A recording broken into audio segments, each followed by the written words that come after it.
Hey everybody, welcome back to the channel and welcome back to another role-playing video. In this video, I'll be covering the malignant narcissistic father. The role-play is about a father like that calls his daughter in an effort to control, to manipulate, and to put down. I find that with the narcissistic parent, they have different agendas with the different genders of their children.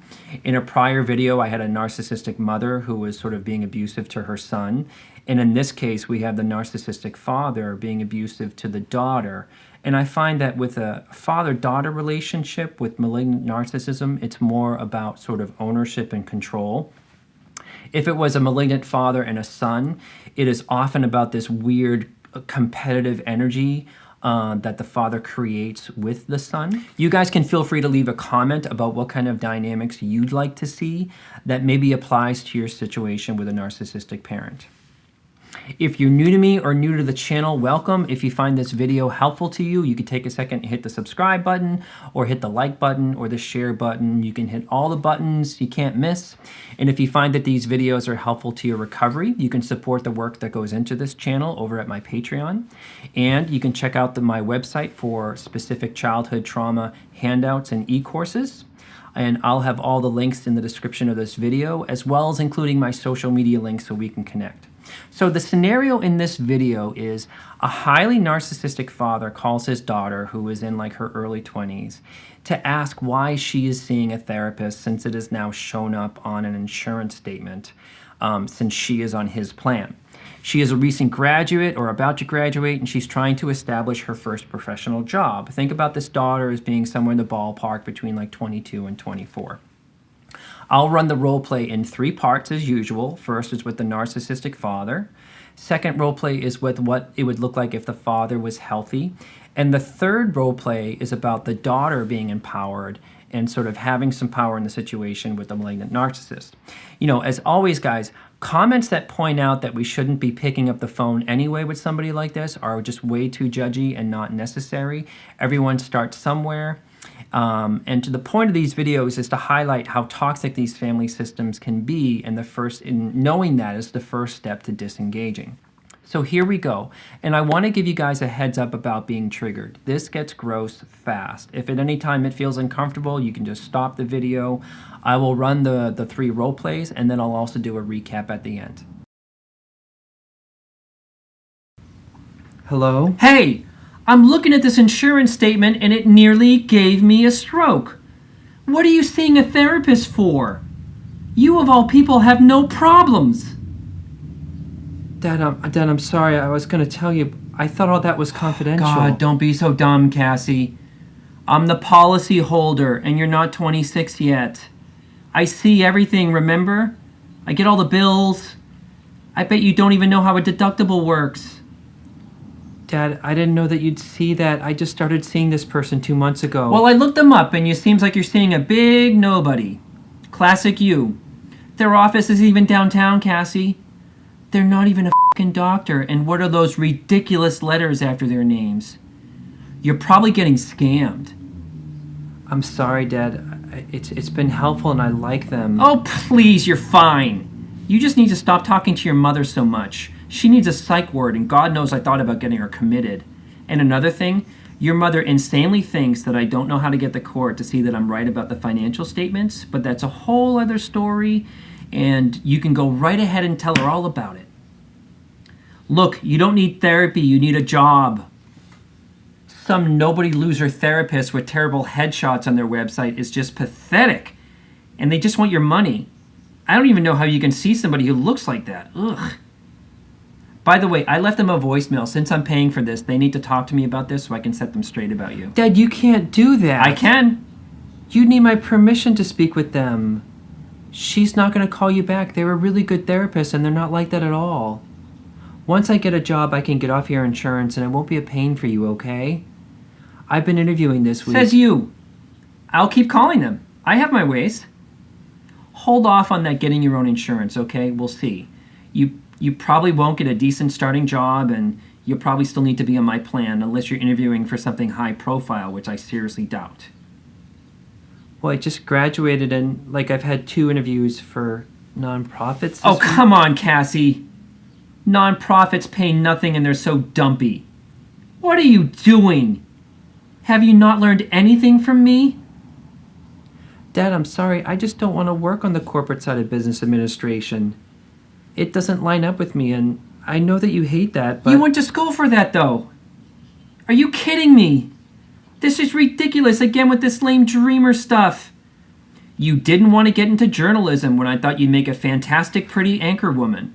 You're the perfect type for that. You didn't want to get into law when I can see you people knocking people dead in court.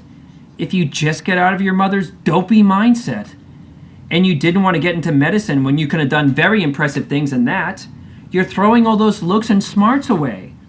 And now, you finish a business degree, and you want to slave yourself for people who can't fend for themselves, and who'll just line up for whatever handouts your little nonprofit is giving out that day. Do you think like you're going to look like you're saving the world on your little Instagram account or something? That's too much, Dad. None of that is even fair. Those jobs are just what you want. So that's what you think of me in this? Cassie, look, I built a family business and provided for you and everybody else. And every guy who works for me wants my life. They ask me all the time, how did you get here, Jim? How did you do it? And you know, it breaks my heart to think that you think I just want you to do what I say. I can't be a father? I just don't want you to end up like a single loser like your mother is. She makes no money, Cassie, and she has no visibility in her job. I'm trying to help you. Dad, can you please stop bringing up Mom? I don't want to work in corporate. I don't want something so soulless and male-dominated. My friend Kim started a place last month, and she's so grossed out at how the women are treated. You've officially succumbed to the liberal media, and now you have no idea how the real world works. Maybe those men run things because they started the company, Cassie. It's theirs, right? This is unbelievable. You're definitely talking to your mother too much. She didn't know how to play nice with men either. You know, I can't even talk about my own daughter without getting nauseated about what she's doing. That she's giving up on herself and working for like homeless shelters or some stupid immigrant sort of agency. All that support I gave you. I'm telling you, you would do something amazing if you would just listen to me. Dad, I'm sorry. I know you want what's best for me. Finally! You're admitting it! It's the only thing I want. Like, and I got all that bullshit of not making your graduation because I was again providing and working my ass off. Well, Dad, there is this job that I can apply for. It's like a sales and marketing position. But what's so wrong with being salaried at a nonprofit? Cassie, you go nowhere and you're not visible. I built my business building homes by impressing people up front. They love me. They trust me. They even worship me. That's how I got contracts. People love me so much they don't even care about the quality of work that I do, even though it's better than other contractors. That's how I made my money. Up and up and up. Nonprofit people go nowhere because they don't want to go anywhere. Your mother could never see what good I could do, and it's her loss. She never understood I was taking us places. Let me know when you applied. You know, I know a lot of business people. It's a small world. I can help you. Just as long as you stop being stupid with your life. Hello? Hey, honey, I want to check in with you about something I saw on our insurance statement.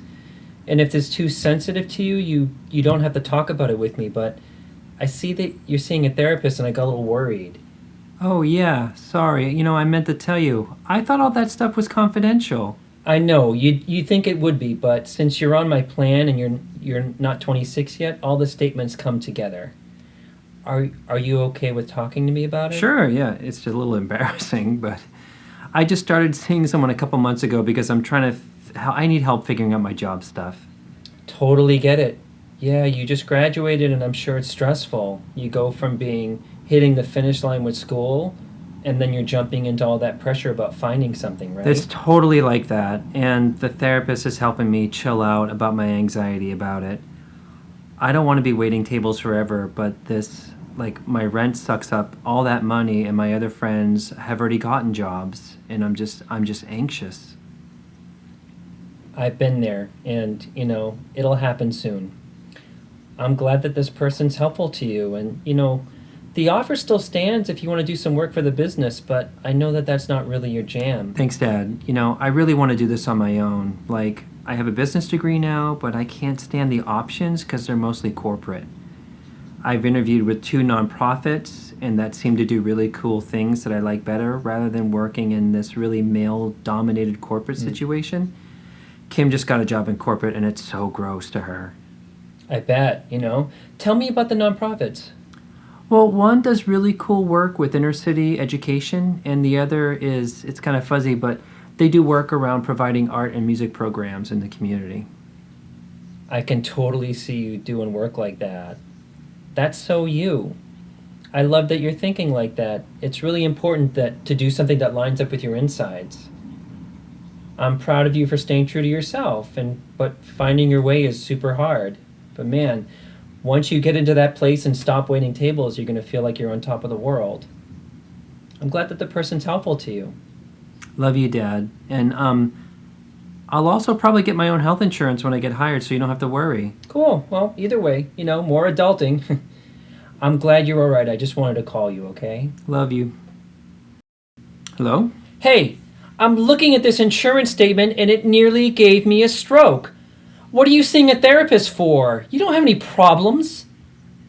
Yeah, Dad, that's not the way to start a conversation with me. How did that show up on your statement? God, don't be dumb, Cassie. I'm the policy holder and you're not 26 yet. I see everything, remember? Pay all the bills. I bet you don't have any idea how even a deductible works. Look, I'll be off your insurance as soon as I get a job. I'm not engaging with you if you continue to be abusive like that. I set the tone here, not you. So I looked up this therapist and it seems like you're seeing a big nobody. Classic you. Their office isn't even downtown, Cassie. They're not even a real f***ing doctor. And what are those ridiculous letters after their name? I tell you what, it's not MD. You're probably getting scammed. I left them a voicemail. I need to know what you're talking about. That won't work. They won't talk to you without my permission, and it's none of your business. And like I said... Oh, please! It is my f***ing business since I'm paying for it. Just like I pay for everything else. You and your mother can't live a day without my money. Seriously, you're fine. And I can't imagine what fake problems your mother talked you into having. She needs a psych ward. God knows I try to get her committed to one. I'm hanging up. You continuously put me and my mother down, and you are not worth it. I don't need the insurance that bad. Well, hold on. I'm just trying to look out for you. You can stay on the insurance if you need it. You just can't hang up on your father. It's bad enough your mother has no consideration for how she talks to you about. So to recap some highlighted issues with the malignant narcissist, I tried to spell out his disgust with things that don't involve beauty or success or specialness or being like visible, such as his disgust with the therapist, his constant contempt for the daughter and the mother, and how he interprets weakness in them by using words like dopey or dumb, that sort of abusive put-down stuff. And his off-the-charts misogyny, like the anchor woman comments and all that sort of stuff about that the daughter succeeding was going to be something that he could talk about. So narcissists are always focused on image, and the energy from him is he is using her for his own image in some way. And all the other stuff, like the usual lack of empathy, the grandiosity, the inflated sense of self, even some of the paranoia, like the comments about the mother's financial statements. I'm implying that there's a divorce, a probably painfully messy divorce with somebody like that. But what I'm really trying to spell out in this video is the familiarity. I always mess up that word, familiarity, with somebody like this. If a daughter has a father like this, research points to that they are most likely to engage in abusive relationships later in life, in their adulthood, that mirror these dynamics. Like, the father makes her feel like a huge disappointment, yet holds her hostage. He doesn't want her to get off the insurance. And that results is most likely a daughter in this case is going to be developing some kind of case of codependency. And her identity gets wrapped up in his approval, yet she's battling with who she is and what she wants. And it's also all those like you should feel guilty while I'm blatantly being abusive to you kind of stuff is just off the charts. Also, the empowered daughter, she could have gone gray rock at the end. She could have even got bigger or played along, like played Mickey the Dunce or something. It doesn't matter. The role plays are about perspective, and I'm not giving you guys direct advice to hang up on a parent or go gray rock or whatever. It's just for perspective. Everyone's situation is different, and I'm not giving you guys like concrete tips on what to do. You know, a father like this is, a side note though, is a father like this is definitely worth doing cutoffs, but everyone's situation is sort of different. Like with someone like that, with that kind of a pathology, there's really going to be no winning in that kind of relationship. So I hope that was helpful to you guys. Stay tuned for a clinical analysis. And as always, may you be filled with loving kindness. May you be well. May you be peaceful and at ease. May you be joyous. I will see you guys next time.